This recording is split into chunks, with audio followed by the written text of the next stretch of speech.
They should. चलिए, ये माननीय उपसभापति जी, धन्यवाद आपको कि आपने मुझे जॉन विटास के बाद में बोलने का मौका दिया।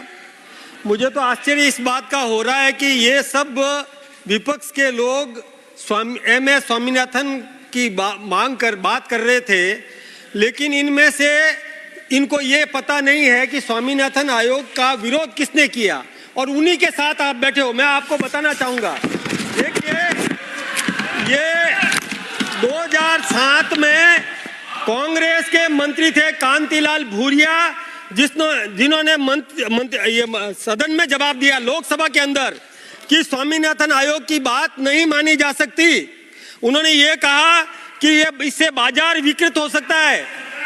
28 जुलाई 2007 में और कैबिनेट नोट कांग्रेस का, उन्होंने ये बात कही कि लागत कम करने से वृद्धि निर्धारित करना बाजार को विकृत कर सकता है। यही नहीं, और 2008 के अंदर मनमोहन सिंह जी की सरकार थी, उन्होंने भी ये कहा था कि औसत लागत से कम 50% अधिक होना चाहिए।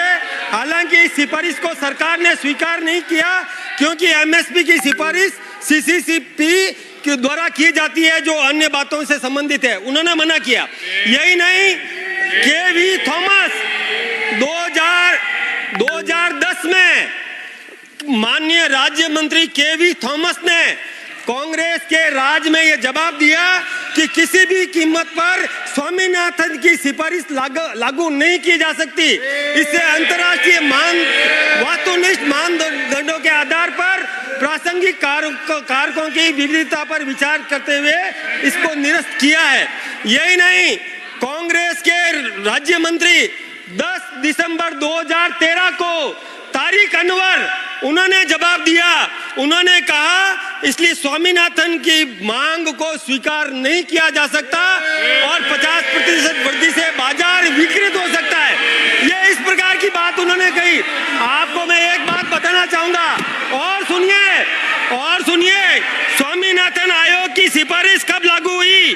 स्वामीनाथन की सिफारिश 2018 में एमएसपी नीति लागू की गई। और आपको मैं बताना चाहूंगा माननीय उपसभापति महोदया, ये कांग्रेस के नेता ये थ्रो एंड रन, बोलो और भाग जाओ। मतलब ये क्या बात हो गई? सुनो तो सही। देखिए, बाजरा का मूल्य 2013 में 1250 था और हमने 2024-25 में 2625 किया। यही नहीं, जौ का मूल्य 1100 था, हमने 1850 किया। ज्वार, और देखिए धान में 1345 था, 2320 किया नरेंद्र भाई मोदी जी ने। आप इस बात को भूलो मत। गेहूं का 1400 था 2013-14 में, जो हमने 2275 किया। ये 2024-25 की बात बता रहा हूं। यही नहीं, मसूर, वो बहुत बोल रहे थे सुरजेवाला जी, मसूर का भाव जो 2950 था वो अभी 6425 किया। कितना गुना किया? आप विचार तो करो। अरे केवल बातें करते हो और साथ में बैठते हो, केवल घड़ियाली आंसू मत बहाओ। वास्तव में यदि किसान के हितैषी हो, वास्तव में किसान के हितैषी हो और हिम्मत है तो इधर आकर के बैठो, उधर आप किसान के हितैषी नहीं हो। और यही नहीं, आप किस का बात बताऊं आपको। मैं कई बातें आप सबके सामने रख सकता हूं। अभी वो खरीद की बात कर रहे थे। खरीद देखिए, 2004 से 2014 तक केवल और दलहन की खरीद की थी 6.29 लाख मैट्रिक टन, और हमने कितनी की? 1.70 करोड़ मैट्रिक टन। आप किसकी तुलना कर रहे हो? किसकी तुलना कर रहे हो? ये कोई आंकड़े कपोल कल्पित नहीं है। यदि सभापति जी चाहेंगे तो मैं बता सकता हूं। और देखिए, धान की खरीद आपने की थी 4590 करोड़ मैट्रिक टन, हमने की 69.18 मैट्रिक टन। यही नहीं, गेहूं की हमने की थी आपने की थी 21.40 करोड़ मैट्रिक टन, हमने की थी 33.39 करोड़ मैट्रिक टन। यही नहीं, तिलहन की आपने 2014 तक की थी 50.64 लाख मैट्रिक टन और हमने की थी 87 लाख मैट्रिक टन। आप खरीद की बात करते हो। अरे ये ऐसी बातें मत बोलिए, आप सही बात बोलिए। आज जो फसल बीमा की बात करते हो, कांग्रेस के समय में तहसील को इकाई माना गया था, तहसील को इकाई, और हमने क्या किया, इंडिविजुअल किसान की फसल को और बीमित करने का काम किया, पर्टिकुलर किसान की फसल को।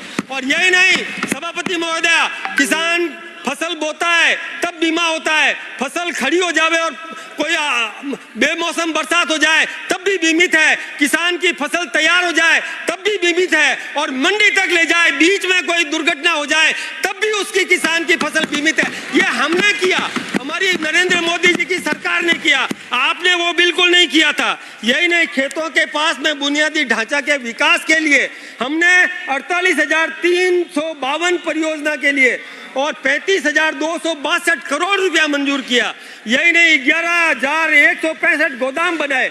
आपको मालूम है कि किसान हमारे यहाँ पर मानसून पर निर्भर करता है, और मानसून की फसल एक साथ मार्केट में आती है और बाजार में भाव घट जाते हैं। तो ये नेशनल एग्रीकल्चर मार्केट ये किसने दिया कि किसान अपना फसल गोदाम में रख सकता है और 80% उसकी कीमत का 80% रुपया उधार ले सकता है और लेकर के अपने साहूकारों का ब्याज पैसा चुका सकता है, और जहां कहीं भी मार्केट मिले वहां पर मंडी में अपना रजिस्ट्रेशन कराने के बाद में अपना माल कहीं भी बेच सकता है। इस प्रकार की व्यवस्था दी। किसान की चिंता हमने की है, आपने कभी भी नहीं सोचा।